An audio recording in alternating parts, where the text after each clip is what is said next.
നമസ്കാരം. പ്രവാസ ലോകത്തെ വാർത്തകളും വിശേഷങ്ങളുമായി സഹ്യ ഗൾഫ് ന്യൂസിലേക്ക് സ്വാഗതം.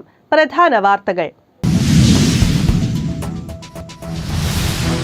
UAE കേരള സെക്ടറിൽ ഒറ്റ ദിവസം റദ്ദാക്കിയത് 5 സർവീസുകൾ. പ്രവാസികളെ പരീക്ഷിച്ച എയർ ഇന്ത്യ എക്സ്പ്രസും.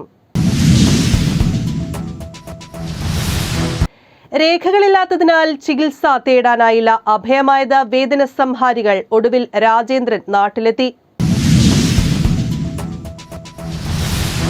ഒമാനിൽ വെടിവെപ്പ്, 4 മരണം, നിരവധി പേർക്ക് പരിക്ക്. ഫഹാഹീലിൽ നിന്ന് പുകയില ഉൽപ്പന്നങ്ങൾ പിടിച്ചെടുത്തു. റിക്രൂട്ട്മെന്റ് മുതൽ തിരികെ മടങ്ങും വരെ നിരീക്ഷണം. പ്രവാസികളുടെ അവകാശ സംരക്ഷണത്തിനായി കുവൈത്ത്. കുവൈത്തിൽ കുടുംബ വിസ അനുവദിക്കുന്നതിനുള്ള വ്യവസ്ഥകളിൽ ഇളവ്. അത്യാധുനിക വെറ്റിനറി ലബോറട്ടറി നിർമ്മിക്കാൻ റിയാദ്. UAE കേരള സെക്ടറിൽ ഒറ്റ ദിവസം റദ്ദാക്കിയത് 5 സർവീസുകൾ. പ്രവാസികളെ പരീക്ഷിച്ച എയർ ഇന്ത്യ എക്സ്പ്രസും. അബുദാബിയിൽ വേനലവധിക്ക് നാടണയാൻ കൊതിക്കുന്ന പ്രവാസി കുടുംബങ്ങൾക്കും മടങ്ങിയെത്തുന്നവർക്കും തീരാ ദുരിതമായി എയർ ഇന്ത്യ എക്സ്പ്രസ് വിമാനങ്ങളുടെ അവസാന നിമിഷ റദ്ദാക്കലും വൈകിപ്പറക്കലും. വിമാനങ്ങളുടെ സാങ്കേതിക തകരാർ കാരണം നൂറുകണക്കിന് പേരാണ് യാത്രാ സൗകര്യം ഉറപ്പാകാതെ വലയുന്നത്. ഇന്നലെ UAE കേരള സെക്ടറിൽ 5 വിമാന സർവീസുകളാണ് അവസാന നിമിഷം റദ്ദാക്കിയത്. രാവിലെ 10:05 Kozhikode Abu Dhabi air India express, 11 Kochi Dubai air India, ഉച്ചയ്ക്ക് 1:30 Dubai Kochi air India, 1:40 Abu Dhabi Kozhikode air India express എന്നീ വിമാനങ്ങളിലെ 800ഓളം യാത്രക്കാരാണ് ദുരിതത്തിലായത്. അബുദാബിയിൽ നിന്ന് കോഴിക്കോട്ടേക്കുള്ള എയർ ഇന്ത്യ എക്സ്പ്രസ് സർവീസ് വൈകുമെന്ന് 3 മണിക്കൂർ മുൻപ് യാത്രക്കാർക്ക് അറിയിപ്പ് ലഭിച്ചിരുന്നു. എന്നാൽ കൊച്ചി എയർ ഇന്ത്യ യാത്രക്കാർക്ക് അറിയിപ്പ് ലഭിക്കുന്നത് വിമാനം പുറപ്പെടേണ്ട സമയവും പിന്നിട്ട് 1.5 മണിക്കൂർ കഴിഞ്ഞാണ്. ഇന്നലെ രാത്രി 9:55 കണ്ണൂരിലേക്ക് പോകേണ്ടിയിരുന്ന എയർ ഇന്ത്യ എക്സ്പ്രസും റദ്ദാക്കി. ഇതിലെ കുറച്ച് യാത്രക്കാരെ രാത്രി 8:50 കരിപ്പൂരിലേക്കുള്ള വിമാനത്തിൽ കൊണ്ടുപോയി. മറ്റുള്ളവരെ ഇന്ന് നാട്ടിലെത്തിക്കുമെന്നാണ് എയർ ഇന്ത്യ എക്സ്പ്രസ് അധികൃതർ അറിയിച്ചിട്ടുള്ളത്. സാധാരണ നിരക്കിനേക്കാൾ 5 ഇരട്ടി തുകയ്ക്ക് ടിക്കറ്റ് എടുത്തവരാണ് സമയത്തിന് നാട്ടിലെത്താനാകാതെ പ്രയാസപ്പെടുന്നത്. സന്ദർശക വിസയിലെത്തി കാലാവധി കഴിഞ്ഞവർ, അടിയന്തര ചികിത്സയ്ക്കായി നാട്ടിലേക്ക് പോകുന്നവർ, മരണാനന്തര ചടങ്ങുകളിൽ പങ്കെടുക്കേണ്ടവർ, കുട്ടികളുടെ വിദ്യാഭ്യാസത്തിനായി നാട്ടിലെത്തേണ്ടവർ തുടങ്ങിയവരും കഷ്ടപ്പെടുകയാണ്. യാത്രാക്ലേശത്തിന് കാരണം സാങ്കേതിക തകരാറാണെന്ന് എയർ ഇന്ത്യയും ഓപ്പറേഷണൽ പ്രശ്നമാണെന്ന് എയർ ഇന്ത്യ എക്സ്പ്രസും അറിയിച്ചു. ജൂലൈ 1-നും 10-നും ഇടയിൽ 12-ലേറെ വിമാനങ്ങളാണ് ഗൾഫ് കേരള സെക്ടറിൽ മുടങ്ങിയത്. കഷ്ടിച്ച 5 ദിവസം മുടങ്ങാതെ സർവീസ് നടത്തിയെങ്കിലും സാങ്കേതിക പ്രശ്നം ഒഴിയാബാധയായി തുടരുകയാണ്. പ്രതിഷേധിച്ച യാത്രക്കാരെ മറ്റ് സെക്ടറുകളിലേക്കുള്ള സർവീസുകളിലും ഡൽഹി മുംബൈ കണക്ഷൻ വിമാനങ്ങളിലും യാത്രയാക്കി. മറ്റുള്ളവർക്ക് വരും ദിവസങ്ങളിൽ ലഭ്യമായ വിമാനങ്ങളിൽ ടിക്കറ്റ് നൽകുമെന്ന് അറിയിച്ചിട്ടുണ്ട്. ടിക്കറ്റ് ലഭിക്കുന്നതുവരെ യാത്രക്കാർക്ക് താമസ സൗകര്യവും നൽകാമെന്നും ആവശ്യമുള്ളവർക്ക് ടിക്കറ്റ് തുക മടക്കി നൽകാമെന്നും എയർ ഇന്ത്യ അറിയിച്ചെങ്കിലും എയർ ഇന്ത്യ എക്സ്പ്രസിലെ യാത്രക്കാർക്ക് അടുത്ത അറിയിപ്പിനായി കാത്തിരിക്കാനാണ് നിർദ്ദേശം ലഭിച്ചിട്ടുള്ളത്. News desk, Sahya news, Abu Dhabi. രേഖകളില്ലാത്തതിനാൽ ചികിത്സ തേടാനായില്ല. അഭയമായത് വേദന സംഹാരികൾ. ഒടുവിൽ രാജേന്ദ്രൻ നാട്ടിലെത്തി. റിയാദിൽ ഇരുവൃക്കകളും തകരാറിലായ ഉത്തർപ്രദേശ് സ്വദേശി രാജേന്ദ്രന് കേളി കലാ സാംസ്കാരിക വേദി ജീവകാരുണ്യ വിഭാഗം തുണയായി. 15 വർഷമായി അൽഖർജ് സൂക്കിലെ ഒരു സ്ഥാപനത്തിൽ ജോലി ചെയ്തു വരികയായിരുന്ന രാജേന്ദ്രന്റെ ഇഖാമ കഴിഞ്ഞ 4 വർഷത്തോളമായി പുതുക്കിയിട്ടില്ല. നല്ല നിലയിൽ പ്രവർത്തിച്ചുകൊണ്ടിരുന്ന സ്ഥാപനം സ്പോൺസർ തൊഴിലാളികളടക്കം മറ്റൊരാൾക്ക് വിൽക്കുകയായിരുന്നു. 1 വർഷത്തിനുള്ളിൽ തന്നെ വീണ്ടും മറ്റൊരാൾക്ക് സ്ഥാപനം കൈമാറ്റം ചെയ്യപ്പെട്ടു. ഇതോടെ തൊഴിൽ നഷ്ടപ്പെട്ട രാജേന്ദ്രൻ മറ്റ് തൊഴിൽ തേടിയെങ്കിലും 6 മാസത്തോളം ജോലിയൊന്നും ലഭിച്ചില്ല. ഉണ്ടായിരുന്ന ജോലി നഷ്ടപ്പെട്ടതോടെ താമസവും പ്രതിസന്ധിയിലായി. സുഹൃത്തുക്കളോടൊപ്പം താൽക്കാലികമായി താമസം ശരിപ്പെടുത്തി. നിത്യചെലവിനായി വാഹനങ്ങൾ കഴുകിയും കിട്ടുന്ന ജോലികൾ ചെയ്തും വരുമാനം കണ്ടെത്തി. അതിനിടയിൽ ജോലി ചെയ്യാൻ സാധിക്കാത്ത വിധം ഇടയ്ക്കിടെ അസുഖം വരികയും മെഡിക്കൽ ഷോപ്പുകളിൽ നിന്നും താൽക്കാലിക ആശ്വാസത്തിന് വേദന സംഹാരികൾ വാങ്ങി കഴിക്കുകയും ചെയ്തു. ഇഖാമ ഇല്ലാത്തതിനാൽ ആശുപത്രിയിൽ പോകുന്നതിനോ ചികിത്സ തേടുന്നതിനോ നാട്ടിൽ പോകുന്നതിനോ സാധിച്ചില്ല. ഇത്തരത്തിൽ 3 വർഷത്തോളം കടന്നുപോയി. ഒരിക്കൽ അസുഖം മൂർച്ഛിച്ച ബോധരഹിതനായ പരിക്കേൽക്കാനായി റൂമിൽ കിടന്ന രാജേന്ദ്രനെ കണ്ട് ഭയന്നുപോയ കൂട്ടുകാർ സഹായത്തിനായി കേളി പ്രവർത്തകരെ വിവരമറിയിക്കുകയായിരുന്നു. കേളി ജീവകാരുണ്യ വിഭാഗം അൽഖർജ് ഏരിയ കൺവീനർ നാസർ പൊന്നാനിയുടെ നേതൃത്വത്തിൽ കേളി പ്രവർത്തകരും UP സ്വദേശിയായ സുഹൃത്ത് മുഹമ്മദും ചേർന്ന് ഉടനെ അൽഖർജ് ജനറൽ ആശുപത്രിയിലേക്ക് എത്തിക്കുകയും അത്യാഹിത വിഭാഗത്തിൽ അഡ്മിറ്റ് ചെയ്യുകയും ചെയ്തു. നാട്ടിലെത്തിക്കുന്നതിനായി സ്പോൺസറുമായി ബന്ധപ്പെട്ടപ്പോൾ 4 വർഷത്തെ ഇഖാമ അടിക്കുന്നതിനായി വൻ തുക ആവശ്യപ്പെട്ടു.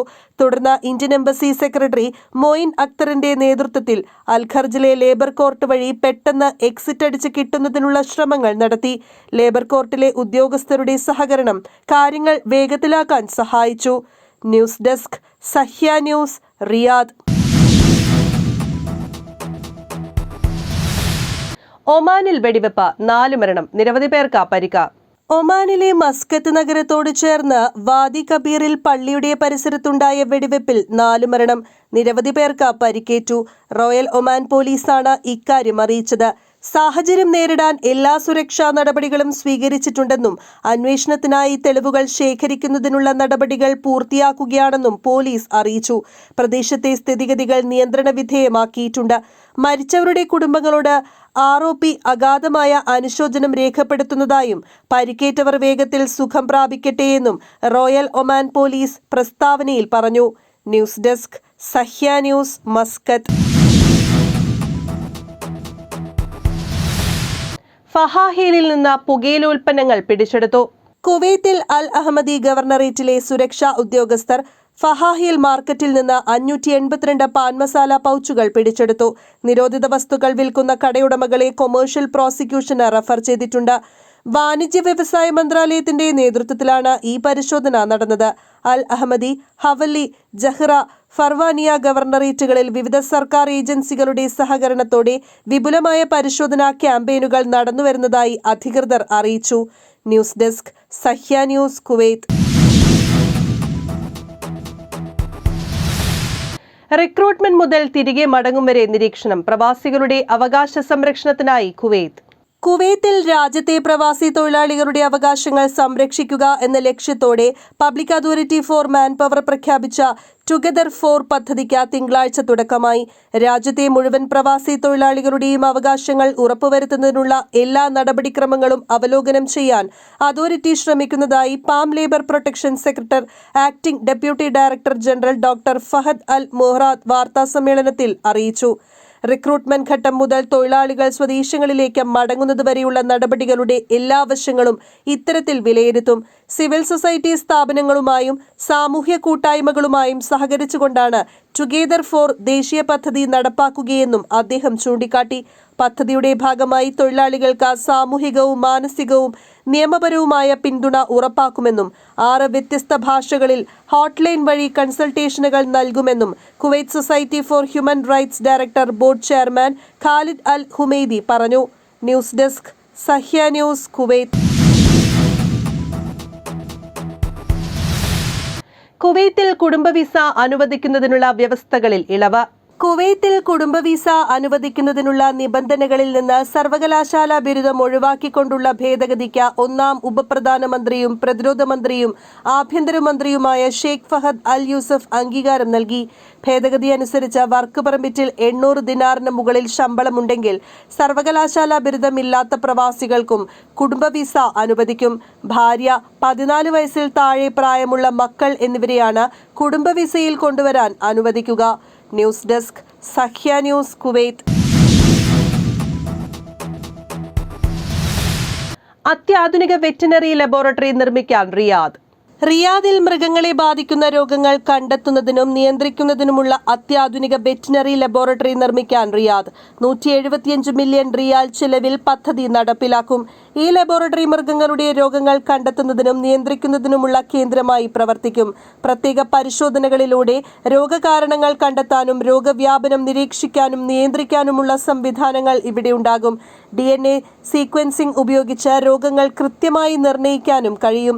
ഇതിനായി കേന്ദ്രം സ്ഥാപിക്കുന്നതിനുള്ള കരാറിൽ പരിസ്ഥിതി ജല കൃഷി മന്ത്രി അബ്ദുൾ റഹ്മാൻ അൽ ഫദ്ലി ഒപ്പിട്ടു. ഒരു പ്രത്യേക ദേശീയ കമ്പനിക്കാണ് കരാർ നൽകിയത്. സൗദിയിൽ കാണപ്പെടുന്ന രോഗങ്ങളിൽ നിന്ന് വേർതിരിച്ചെടുക്കുന്ന മൈക്രോബുകളെ ഉപയോഗിച്ച് ശാസ്ത്രജ്ഞർ പ്രത്യേക വാക്സിനുകൾ വികസിപ്പിക്കും. ഇതോടൊപ്പം വാക്സിൻ ഉൽപാദനം വർദ്ധിപ്പിക്കാനുള്ള ഗവേഷണ പ്രവർത്തനങ്ങളും നടക്കും. ഇതെല്ലാം സൗദിയുടെ മൃഗസംരക്ഷണ മേഖലയ്ക്കും പൊതുജനാരോഗ്യ മേഖലയ്ക്കും വലിയ നേട്ടമാകുമെന്ന് പ്രതീക്ഷിക്കപ്പെടുന്നു. മൃഗങ്ങളുടെ രോഗങ്ങളുടെ വ്യാപനം നിരീക്ഷിക്കുന്നതിനും നിയന്ത്രിക്കുന്നതിനും പ്രത്യേക ലബോറട്ടറി പരിശോധനകൾ നടത്തുന്നതിനും DNA സീക്വൻസിംഗിലൂടെ രോഗകാരണങ്ങൾ കണ്ടെത്തുന്നതിനുമുള്ള ഒരു കേന്ദ്രമായി ഇത് പ്രവർത്തിക്കും. ജന്തുജന്യ രോഗങ്ങളെയും ക്രോസ് സ്പീഷീസ് രോഗാണുക്കളെയും ചെറുക്കുന്നതിലൂടെ മൃഗസമ്പത്ത് മേഖല വികസിപ്പിക്കുന്നതിനും പൊതുജനാരോഗ്യം സംരക്ഷിക്കുന്നതിനുമുള്ള ശ്രമങ്ങളുമായി പദ്ധതി യോജിപ്പിച്ചതായി മന്ത്രാലയം അറിയിച്ചു. ലബോറട്ടറിയിൽ അത്യാധുനിക സാങ്കേതിക വിദ്യയും ഉയർന്ന യോഗ്യതയുള്ള സ്പെഷ്യലിസ്റ്റുകൾ ജീവനക്കാരും ഉണ്ടായിരിക്കുമെന്ന് സൗദി പ്രസ് ഏജൻസി റിപ്പോർട്ട് ചെയ്തു. News desk Sahya news, Riyadh. ഇനി ഇന്നത്തെ ഗൾഫ് രാജ്യത്തെ കറൻസിയും ഇന്ത്യൻ രൂപയുമായുള്ള വിനിമയ നിരക്കുകൾ.